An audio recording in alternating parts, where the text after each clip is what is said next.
on the record this week. Finally, we can break through. Our focus is going to be winning each day. Democrat Sean Harris and Republican Clay Fuller head to a runoff in the race to replace Marjorie Taylor Greene in Congress. Lieutenant Governor Burt Jones makes his case to voters as his primary opponents take him to court. They sued me for raising money. They sued me for spending money. I bet they'll probably have a lawsuit for me talking to you today. Lawmakers pushing a plan to pour millions into schools and improve literacy scores across the state. And Georgia farmers getting long-awaited help from the federal government. Now, from Atlanta News First, the issues that matter to you. This is On the Record. Georgia voters were back at the polls as the race to replace Marjorie Taylor Greene hit its first major starting point. A special runoff election is now just weeks away. Good Sunday morning. I'm Doug Reardon. And I'm Rick Fulbaum. Democrat Sean Harris and Trump-endorsed Republican Clay Fuller are in the race to the finish line after last week's special election in Northwest Georgia. Harris secured more than 37% of the vote as one of three Democratic candidates on the ballot. Clay Fuller, who came into the contest with the president's endorsement, as we said, beat out about a dozen other GOP candidates, securing about 34% of the vote, sending him into the runoff against Harris. And Fuller, a former district attorney, says that now that he's the only Republican on the ballot in this runoff, he likes his chances. He says voters in the solid red district will back him in order to keep a Democrat from representing them in Washington. I think you see with the results tonight, the voters support what President Trump is doing and endorsing our campaign. And I think the Republican Party is going to unite around us because they know that the Democrat is too dangerous. We can't have a Democrat representing Georgia 14. And on the other side of the race, Harris, a retired U.S. Army general, believes that his lead on Tuesday night is a sign that sentiment among voters in the 14th district is shifting. The people of Northwest Georgia is just excited, not only about me, but excited the fact that, guess what? Finally, we can break through as a coalition of Democrats, Independents, and Republicans. Tonight, you would imagine everybody was here as Democrats. No, it's also Republicans here because they want change. So I'm just thankful to have this opportunity.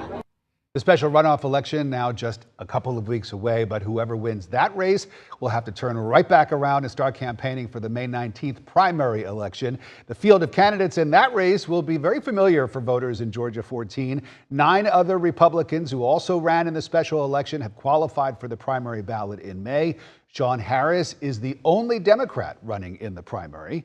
The crowded primary ballot could lead to yet another runoff election in June, all before voters decide once and for all who will serve a full 2-year term in the U.S. House of Representatives when they go to the polls in November. And joining us now to dig deeper into those election results, Keisha Carter, Democratic political fundraiser and principal of Public Service Partners, and also Chip Lake, a veteran GOP political strategist with Glendale Strategies. Appreciate you both being here. So Keisha, Sean Harris surprised a lot of people this week. But does he have a chance against someone who is backed by the president, who now has the full force of the Republican voting base behind him? I think the positive we can take out of this is that Sean basically gave us a great bellwether for where we are in this state. He performed better than expected. And we're in a solidly red district. So I think he knows, as well as the rest of us know, that the winning that district is going to be very difficult. However, I really like where we're moving. If you look at where he was when he faced Marjorie Taylor Greene just 2 years ago and how well Democrats did when you coalesce the numbers, we got to right around 40% of this vote in a higher than normal turnout election in a special. We'll take that, especially when we start to go statewide. So I love what Sean did. I think he's going to continue to campaign hard, but he probably will not come out victorious for these last 8 months to serve this term. Chip, I think a lot of people felt going in that it was a foregone conclusion that the Republicans, and there were so many of them, were going to split the vote. But the fact that a Democrat, that Sean Harris was the top vote getter, did that surprise you? What does it tell you about this race? Well, you know, there were 17 people on the ballot on Tuesday, and I think 12 of those candidates were Republicans. There were 3 Democrats, there was an independent, and there was a member of the Libertarian Party there too. And so, you know, voter turnout was a little bit higher than I thought it was going to be, around 116,000 votes, which is actually a lot of votes for a special election. When you look back at the 2024 general election that Sean Harris ran in that district against Marjorie Taylor Greene, I believe he got 134,000 votes and still lost by 30 percentage points. So with all those factors, it really didn't surprise me. But if you're Sean Harris, as Keisha said, it's a Republican performing district. The only real shot I think that he had at winning that was to get over 50% in the jungle primary, and now it's a one-on-one against a Trump-endorsed Republican candidate. So in a Republican performing district becomes more challenging. Keisha, as we've said, whoever wins this race is only guaranteed a job for 8 months, just to fill out the remainder of Marjorie Taylor Greene's term. But I wonder, we heard from Sean Harris. They were talking about the coalition that he had built and the people that were there celebrating his win the other night, Democrats, but also independents and Republicans. How realistic is it, do you think, that he can grow that coalition in time to maybe pull off an upset? I don't think that he's going to pull off an upset, and I think Sean is going to be realistic about that as well. But I think what he can benefit with is that we've seen the coalition grow. We've seen the numbers continue to grow inch by inch in Northwest Georgia, which is something that a lot of people didn't believe a Democrat could perform well. And he's showing that we can perform well up there. Maybe not quite win yet, but we're on our way. What I really like is the bell that he's ringing for the rest of the state, that we're seeing the coalition that's coming together for all of the races that we're up against and that we're going to be challenging, which is going to look very good for us in November. And Chip, we keep saying that Clay Fuller is the Trump-backed candidate. We saw the president come to Rome before this special election. I'll bet my next paycheck he comes before May again, before this next one. So how does he factor in? Because a lot of his policies right now are not very popular. How does that factor in? Yeah, anytime you're talking about a national political environment, you have to include where the president is in that. With being specific as to how it played into what happened in Georgia 14, I think it's pretty clear. There were 12 Republican candidates that qualified for that seat. The president chose to endorse Clay Fuller. And when he did that, he created separation that nobody else could create. And so Clay got 36% of the vote on Tuesday. And I think the next best performing Republican was Colton Moore at around 11%. That's right. And so look, I think Georgia is a swing state. I think statewide, we're going to have very competitive elections this November. But as Keisha said, Georgia 14 is really not a swing district. It's a Republican district. And so I don't know exactly how much we can read out of what happened on Tuesday. Chip, Keisha, please stand by, both of you. Coming up in our next half hour, we're digging deeper into what last week's special election results mean for the midterms. And just after the break, Burt Jones weighs in on his bitter rivalry with Republican opponent Rick Jackson. This guy's Slick Rick is what I call him. He's come in and he's trying to portray something that he's not, and he's doing it with a lot of money. Republican candidates in the race for Georgia governor are now ramping up their attacks as primary election day in May inches closer. Yeah, the gloves are officially off in the fight between Lieutenant Governor Burt Jones and billionaire businessman Rick Jackson. Last week, Jones rolled out a series of attack ads focused on Jackson, his top opponent, including TV spots and a mobile billboard directing voters to a website showcasing what the Jones camp is calling the real Rick Jackson. While Rick Jackson, meantime, is taking his fight to the courtroom. That's right. A new defamation lawsuit alleges Lieutenant Governor Jones posted defamatory statements about Jackson on social media, including accusations Jackson, quote, made his fortune recruiting for Planned Parenthood, the nation's leading women's health care and abortion services provider. In a court filing last week, Rick Jackson said Burt Jones knowingly pushed false narratives online, writing in part, quote, Jones published this statement with knowledge of its falsity. This was an intentional, malicious, and slanderous attack. And the suit is demanding Jones face a jury trial and pay out damages, though it's not clear how much Jackson is seeking. By the way, this is the second lawsuit that Rick Jackson has filed against Lieutenant Governor Jones since entering the governor's race. Jones has also come under legal scrutiny from two of his other opponents in the race for governor, Attorney General Chris Carr and Secretary of State Brad Raffensperger, all of them suing Jones over his ability to raise unlimited amounts of funding for his campaign through a leadership PAC. A judge temporarily blocked Jones's ability to use his leadership PAC to fundraise, but Jones told me that the legal challenges won't stop him from getting his message out to Georgia voters when we sat down on the record. One of the big storylines of this campaign has been this kind of budding, prolific rivalry between you and Rick Jackson, your opponent. Right. Were you surprised when he jumped into the race so late, when the field everyone kind of thought had already been set? Not really, because look, I've been attacked by this dark money group for since Thanksgiving, and I think I have a pretty good idea about who's behind that now. But so I knew there was somebody out there testing the waters, and this guy's Slick Rick is what I call him. He's come in and he's trying to portray something that he's not. And he's doing it with a lot of money. You mentioned these kind of dark, shadowy attack ads that have been popping up on TV against you. And again, no one's taking responsibility for them. You think it's Rick Jackson? Oh, I definitely think, when you look at almost $20 million have been spent, I don't know who else it would be. Well, he recently sued you for defamation. Do you think that maybe the temperature needs to come down in this race and people just need to get back to making their case? I'm the only candidate that's actually been attacked by the right and the left. And now in this election, I've had all three of my Republican candidates have all sued me. They sued me for raising money. They sued me for spending money.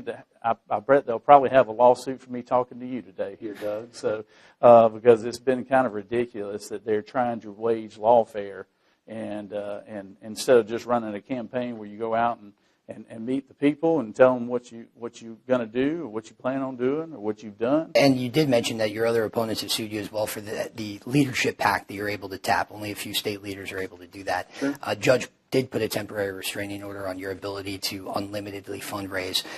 Do you think that is a fair advantage for you to have? Look, we were just following the rules. The law said certain people could have leadership committees. I was one of them that was able to have one, and so we weren't, breaking any rules as far as we were concerned. We were following the letter of the law. It's not gonna hinder us. We're gonna keep moving forward. Were you in support of this when you were in the Senate, this leadership PAC legislation? No, when I was in the state Senate, I actually voted against the measure.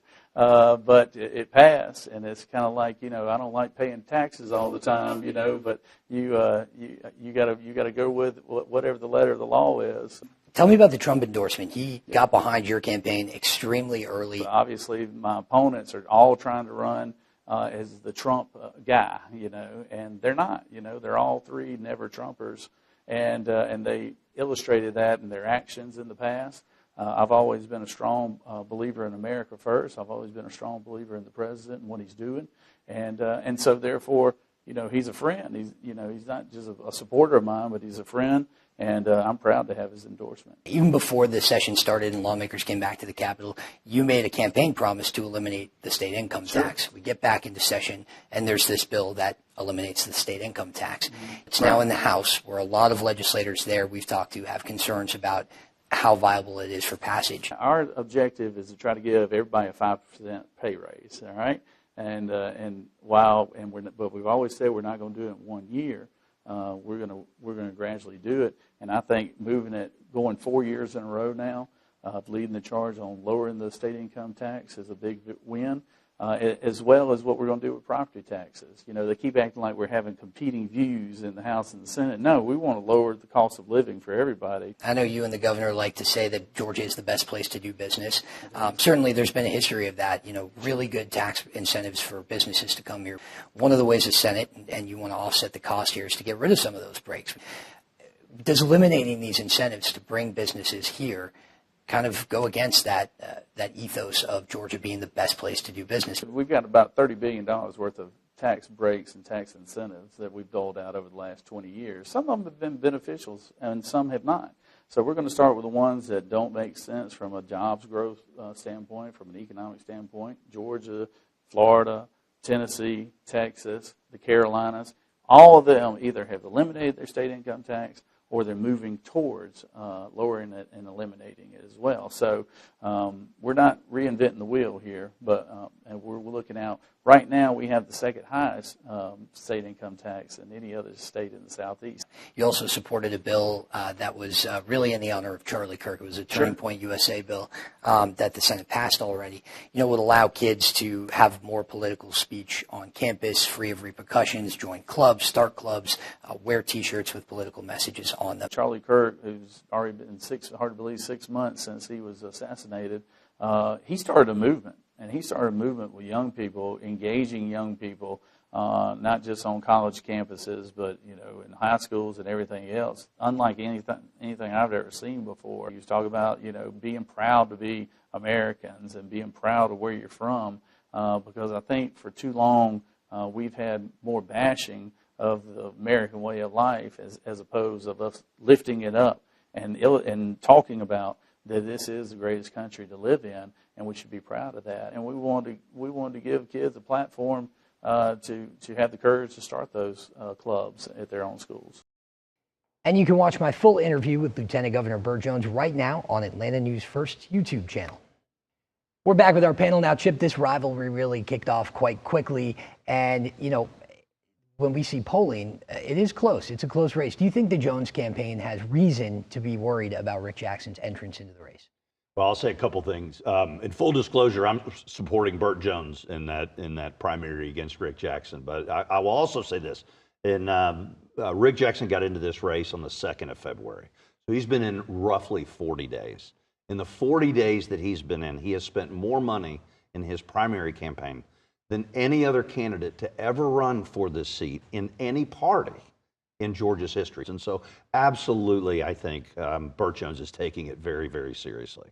I don't have a crystal ball to know how this race is going to turn out. What I do know is the primary is in roughly 65 days, the runoffs just under 100 days. And I can say with absolute certainty that the viewers of this program, there will be plenty of content as we move forward between now and the summer to cover this race, because it's already historic and we're not even within a 60-day window yet of the primary election date. Keisha, you're the fundraising expert here in the room today. So let's talk about that, because we just heard from the Lieutenant Governor saying, you know, that the law is the law, and he is technically allowed to use money from his super PAC in ways that his opponents are not. Is that fair? And what if this were Democrats, rather? What if this were Democrats doing this? Oh, yeah, this wouldn't happen, not in this state, if this were Democrats doing this. But what I will say, fair? No, it's not fair, because if it was fair, every single candidate would be able to take advantage of this. I really think, and I've been saying this for years, that if we're going to move this way of leadership PACs and things like that, just take away the limits, period, and make it a fair playing field for everyone. If I can put in as much money as I want to, or I have a leadership PAC, everyone should be able to do that. And for that not to be afforded to all candidates is ridiculous. And so I think that that's what basically Jackson is saying, is like, well, fine, I can't have a leadership PAC, or I'll put in $50 million, so you play with that. And that's what we're seeing. So I think that we are moving closer and closer to becoming an unlimited state like Texas and Virginia. And we're going to see that play out, because I think that's the only way to level the playing field is to get rid of campaign limits. Yeah, and Chip, you may not be able to outspend Rick Jackson, but Burt Jones has kept these polling numbers extremely close. And so what does he need to do going forward to set himself apart from Rick Jackson and kind of tell voters that he's the right choice for that primary? Yeah, great question, Doug. I think it's very clear. If you're Burt Jones, you have to accomplish two things before the end of the runoff. Number one, this is a Republican primary, and it's going to be a Republican primary runoff. Voters' attention span for politics and elections in the spring and the summer is very small. It opens up a little bit more in the general election in October, November, but it's very small. And so you need to make sure that Republican primary voters know that the president has made his choice in this race and that you are his choice. Second thing you have to do is you have to define Rick Jackson in a different way than he's defined himself so far. Rick has flooded the airways with tens of millions of dollars to define himself. As you had mentioned just earlier on the segment, Burt Jones went up on Tuesday with 2 ads that I think are very effective ads. Give those ads 3, 4, 5, 6 weeks to bake. And what I think you're going to see is you're going to see this race, the image rating of both candidates in this race is going to be really close. And I think this race is likely going to be within the margin of error once we get to that point for the remainder. And it's going to be a wild ride. Put your seatbelts on. The Republican primary for governor is about to get really interesting. Yes, it is. Don't go anywhere. Still ahead on the record, Georgia farmers are getting help from the feds. But one Democratic lawmaker says President Trump's policies are crippling Georgia's #1 industry. A major lifeline is heading to Georgia this week. Yeah, more than $500 million in Hurricane Helene relief will start going out to farmers in our state within just a few days. Starting tomorrow, farmers can apply for federal block grants to help them rebuild from damage left behind by Hurricane Helene. U.S. Agriculture Secretary Brooke Rollins says in all about $500 million is headed to farmers in Georgia. She made the announcement last week right there at the state capitol and brought with her another stark warning. We know that this farm economy is the worst. Even though it is getting better, it is still the worst we have seen in decades, perhaps in our lifetime. And Republican leaders at the Capitol stood beside Rollins, praising the current administration's farm agenda. But Georgia Democratic U.S. Senator Raphael Warnock says the administration's trade policies are making farming even more expensive for Georgia producers. president's tariffs, taxes, which is what it is. Taxes have increased the cost of everything farmers need, like fertilizer, fuel, and equipment. The president's tariff taxes have made a tough business even tougher. Democrats in the state Senate here in Georgia just introduced legislation they say would protect communities hurt by President Trump's tariffs. If passed, the three-bill package would mandate quarterly tariff impact reports to determine how changes in federal trade policy impact industries across the state of Georgia. It would also provide temporary aid to Georgia employees who experience job loss due to federal tariffs. Democrats also want to create 5 regional tariff transition advisory councils, each with the goal of addressing local tariff-related impacts. And still ahead on the record, DA Fonnie Willis's effort to push off a multi-million-dollar payment to President Donald Trump, it gets struck down in Fulton County Court. We're going to tell you what happens next. Now, from Atlanta News First, the issues that matter to you. This is On the Record. Georgians head back to the polls after a round of special elections last week. We're glad you're with us. I'm Rick Fulbaum. And I'm Doug Reardon. Georgia voters are already getting their reps in during this election year, and we are just getting started. 4 special elections are headed to a runoff on April 7th.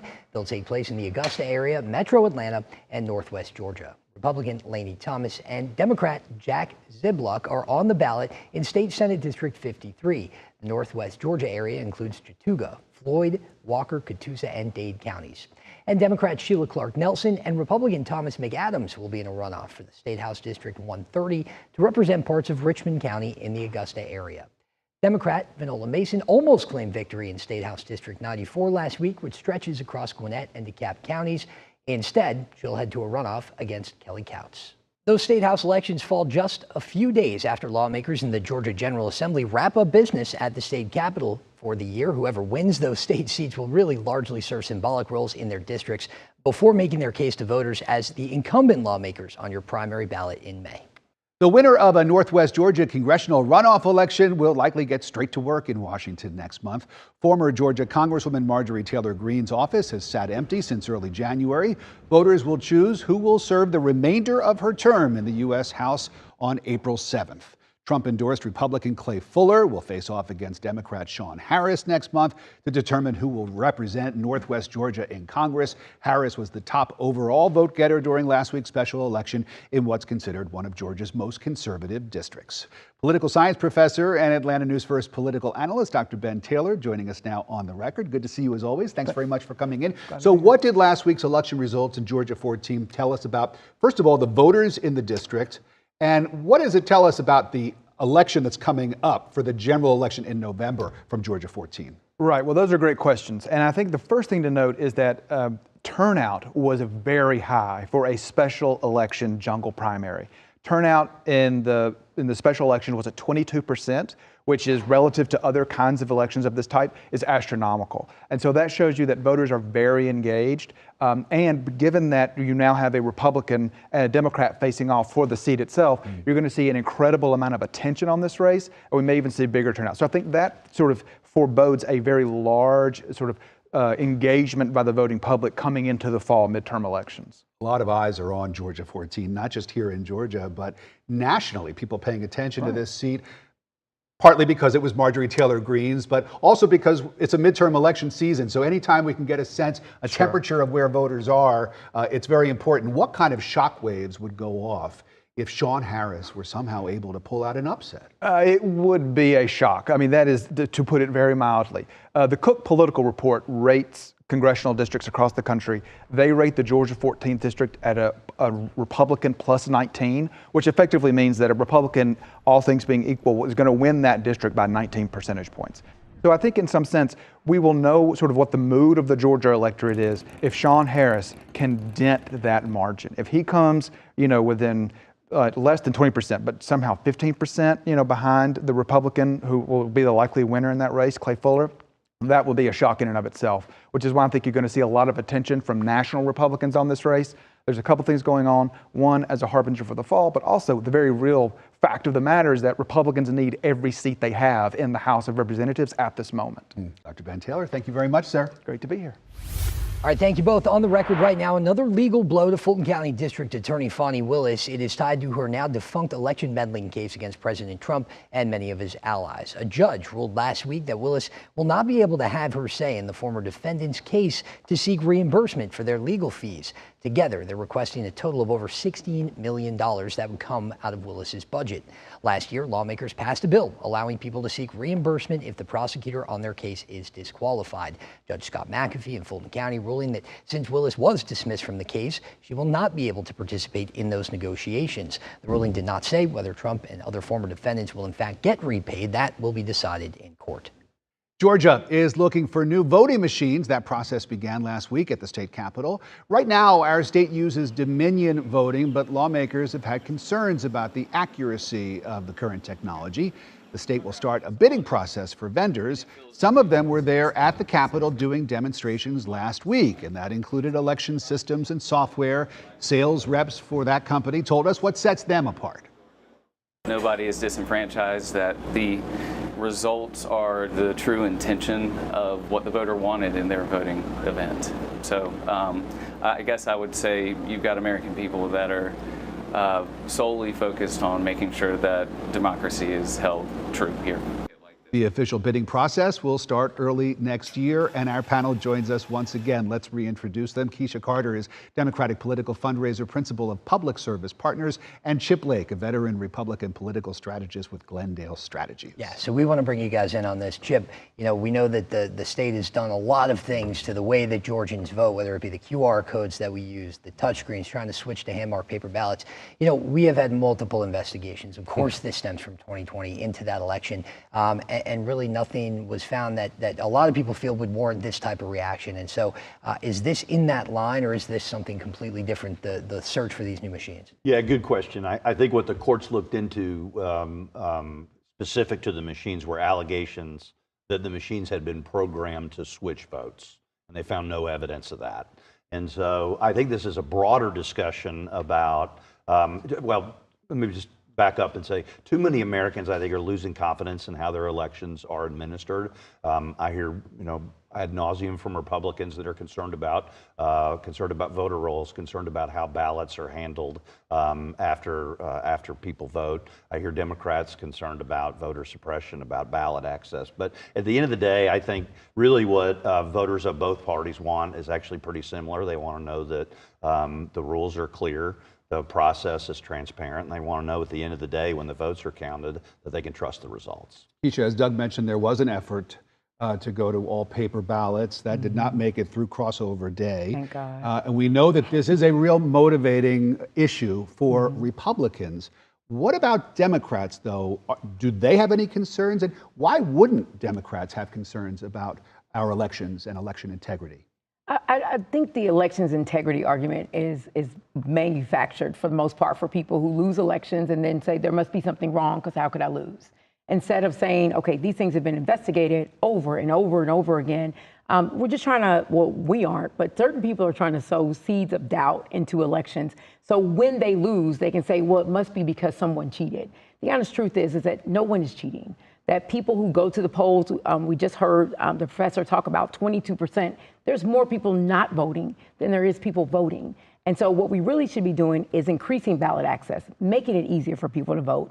But we're continuously trying to push this narrative that there's people out here wanting to cheat. And the only reason that I could lose or my party could lose is if I actually was cheated out of it. And that is not the case. And so for Democrats, I think what's important is we want to make sure that when I go to the polls, I can vote. They don't have to bring unnecessary ID or be put out of the ability to vote because of some arbitrary rule or someone at the polls telling us that we can't because we don't look right, we don't sound right, or you don't think that I have the right to vote. Mm-hmm. And that's what's really important. And that's how we keep the integrity of the elections safe and sound. Chip, say what you want about President Trump. He does not mince words.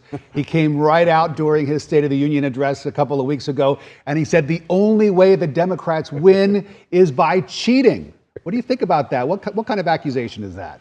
Well, I think he was looking forward to the 2026 midterms, and as you know, and any party the party that controls the White House is always going to face headwinds going into a midterm. And I think Republicans certainly face headwinds we certainly face headwinds going into this one.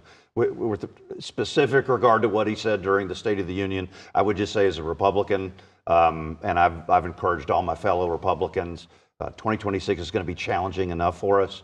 We can only control what's in front of us, so we need to be laser focused on the midterms. We can't control what's behind us. And if we do remain united and focus strictly on what's in front of us, I think we have the opportunity to exceed expectations in 2026. And Keisha, right after the Fulton County FBI elections raid, the president made suggestions about nationalizing the elections process. Of course, as everyone knows, they're controlled by the states right now, the counties. Is there a dangerous precedent in that, or is there maybe something to be said about a little bit more uniformity in the process? I just wish that the real Republican Party would stand up somewhere, because we used to be about, or they used to be about, states' rights. And all of a sudden, it goes out the window the moment that we want to try to sow seeds of doubts into the election, that we have to nationalize, that we have to do these things. The states have been running elections for a very long time. Our counties do an excellent job. The Fulton County election has been looked at, researched, counted millions of times, it feels like right now, and we're still trying to go backwards, as Chip says, instead of moving forward. We are going to move forward, and what we need to do is allow elections to do what they've always been doing, which is make them accessible and allow people to go and vote. And that's all this should be about. And stop making it about that the only way I can lose is to cheat.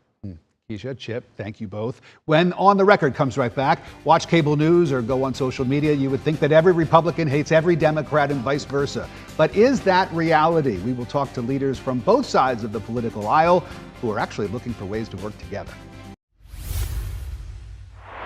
Since the January 6th, 2021 riot at the U.S. Capitol, our nation has seen literally hundreds of acts of political violence. It's a clear sign of just how polarized Americans have become in their political views. The Georgia Democracy Resilience Network is an initiative from the Carter Center. Its members are working to bridge political divides. Joining me now, three leaders of that network: former State Senator Don Balfour, Dr. Rashad Ritchie, and Jason Shepard. Gentlemen, thanks very much. Welcome to On the Record. Thanks for doing this. And let me start off by asking all of you one quick question. You can tell me in a sentence, why did you agree to take part in this? It's a great opportunity to work across party lines. Rashad and I may have different opinions on this or that or the other thing, but we also agree to disagree agreeably, which I think is so important. Rashad? It was time. Three things make up our experiences. The thing we do experience, the exposures we have, and the environment that we're in. And we were seeing how those 3 E's started to correlate into our democracy. And it was important to protect the basic civility of democracy, regardless of political affiliation or party orientation. We wanted to make sure democracy was protected. Jason, what about you? Government works better when people talk. And we can have different ideas, but the way to get things done for the benefit of the entire nation is to be able to talk civilly about it. And over the years I've been involved in the party, I've seen sort of this erosion where it became from the loyal opposition to we hate these people. And if we're going to keep our American democracy alive and well, then we need to get back to this civility. So you've been in politics for a long time, in Georgia politics for a long time. How bad has it gotten? Is this really a response to a crisis, or are we perhaps overstating the differences that people have? On the state level, it's not as bad as the federal level. I think the federal level, I don't think Republicans and Democrats go out to dinner together. At state level, we would still do that. It's gotten worse over the years, even at state level, but it's not quite as bad as the federal level.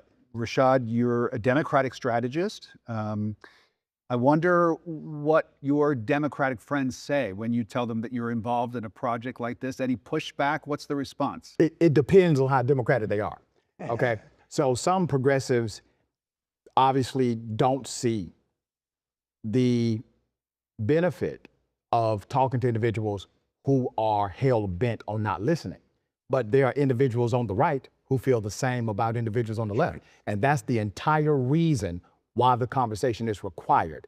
Because the reality is this: polarization equals one thing, and that's neutrality. You do not move things when there's too much polarization. You simply block. block, and block. If you want to have progress, you have to allow polarization to not run the debate or the policy. Progress is somewhere meeting in the middle. That's called negotiation, dear brothers. Jason, let me ask you, when you talk to your Republican colleagues, friends of yours on the right, what do they say about your involvement in a group like this? First off, they say, what, the Carter Center? And then I try to explain to them, well, we have sort of a bipartisan, cross-partisan group, and it's really about meeting in the middle. And when people hear that, and a lot of the Republicans I'm still talking to, most of the Republicans who yell and scream and the Democrats are evil, they're not talking to me. They are siloed into their own chat groups and Facebook groups and social media, and they don't want to hear anything. They don't want to hear this, which leaves a lot of Republicans who are strong conservatives, even some who are very supportive of Donald Trump, saying, this is welcome. We need this. We need more of this. All right, I want to ask all three of you what message you would like lawmakers, sitting lawmakers, who might be following your work, what lesson would you like them to take away from this initiative, what you're doing at the Democracy Resiliency Network? I would say listen to the other side and understand the other side's position. You don't have to eventually agree with it, but at least listen to it and understand their position. I would say this, there's nothing sacred about a political party. What's sacred are the voters who put you there to represent a particular value, an agenda. And that agenda, those values get lost when we engage in political polarization. So the sacred thing is the person who said, I'm going to cast this ballot on behalf of this man or woman in order to represent me. And if you can remember that, typically the people of your district, they are reasonable. It's the polarization within the political sphere that becomes the distraction. Jason, message for lawmakers? And I'll piggyback on that. When you become an elected official, you may have a strong Republican or strong Democrat district, but there are people in that district. If you're a Republican, there are Democrats who live in the district. There are independents. There are third-party members. You're there to represent the district in its entirety, not just one section of it. So listen. There's a phrase I picked up from one of my favorite TV shows, Ted Lasso. Be curious, not judgmental. And I think that's what they need to be. Be curious, not judgmental. And how about for people who are listening to us talk today? Is there a way for them to get involved in this? Absolutely. The Democracy Resilience Network is also always looking for volunteers, people to get involved.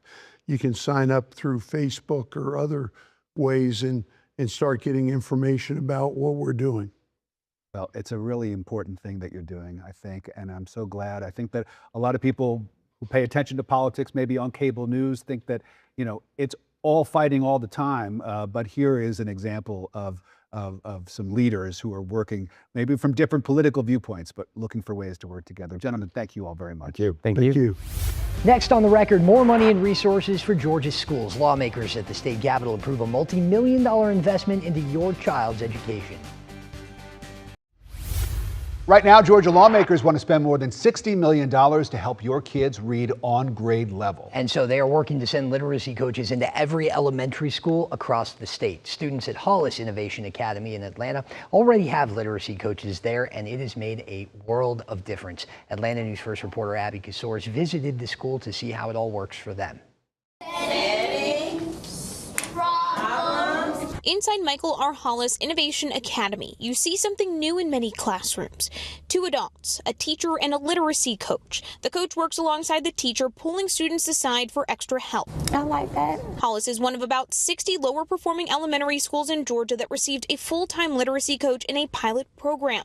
According to the Georgia Department of Education, schools with literacy coaches saw reading scores improve about 15% last year. Here at Hollis, 3rd grade reading scores jumped 29 points in 1 year. What's it called? Dialogue. For me, literacy is about social justice.